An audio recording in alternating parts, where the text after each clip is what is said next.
হরিণ দৌড়ায় 23 হাত আর বাঘ দৌড়ায় 22 হাত। তবুও হরিণ কিন্তু বাঘের খপ্পরে চলেই আসে। কেন জানেন? তার কারণ হচ্ছে হরিণ যখন দৌড়ায় তখন সে বারবার পিছন ফিরে তাকায় আর দেখে বাঘ কতটুকু দৌড়াচ্ছে, আর সেই কারণে হরিণের যে দৌড় সেটা অনেকটা স্লো হয়ে যায়, আর সেই সুযোগে বাঘ তাকে ঘায়াল করে ফেলে। এই কথাটার অনেকগুলো মিনিং দাঁড়ায়, বাট প্রচলিত একটা মিনিং হচ্ছে যখন সামনে আগাবে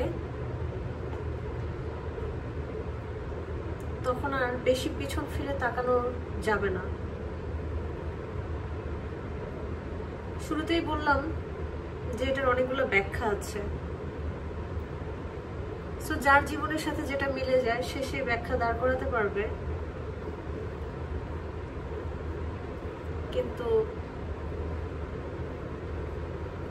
আসল ব্যাখ্যাটা হচ্ছে বারবার পেছন ফিরে তাকানো যাবে না, তাহলে বাঘ ঘায়াল করে ফেলবে।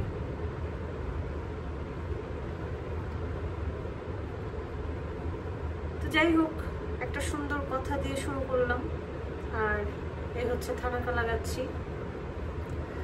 ফেসটা অনেক অয়েল হয়ে গেছে, অয়েলি লাগছে। সিজন চেঞ্জ হচ্ছে, বেশি করে ময়শ্চারাইজার লাগাইতে হবে, আর ময়শ্চারাইজার বেশিক্ষণ থাকলে আবার বেশি অয়েলি হয়ে যায়। তো সব মিলিয়ে ভাবলাম থানাকাটা ইউজ করি আর আপনাদের সাথে ছোট্ট একটা গল্প শেয়ার করলাম। সো জীবনে এরকম অনেক সিচুয়েশন আসবে যখন খুব খুব জোরে সোরে হরিণের মতন দৌড়াতে হবে। কি হচ্ছে সেটা দেখার সময় নাই, দরকার নাই, সময় নেওয়ার দরকারও নাই। খুব জোরে সোরে দৌড়াতে হবে, পেছনে তাকানো যাবে না। পেছনে এবার বাঘ দৌড়াক আর যেটাই দৌড়াক, পেছনে তাকানো যাবে না, খুব জোরে সোরে দৌড়াতে হবে। কারণ এখানের দৌড়টা হচ্ছে জীবন বাঁচানোর দৌড়। এই কারণেই বললাম যে এক একটা এটার অনেক ব্যাখ্যা দাঁড় করানো যাবে। এটার আরো যেগুলো ব্যাখ্যা আছে ওগুলো আরেকদিন শেয়ার করবো। আজকে এটাই শেয়ার করলাম যে যখন জীবন বাঁচানোর প্রশ্ন আসবে তখন দৌড় দিলে আর পিছনে তাকানো যাবে না। আর এই হলো আজকে আমার ফেস প্যাক, আপনাদের সাথে শেয়ার করলাম।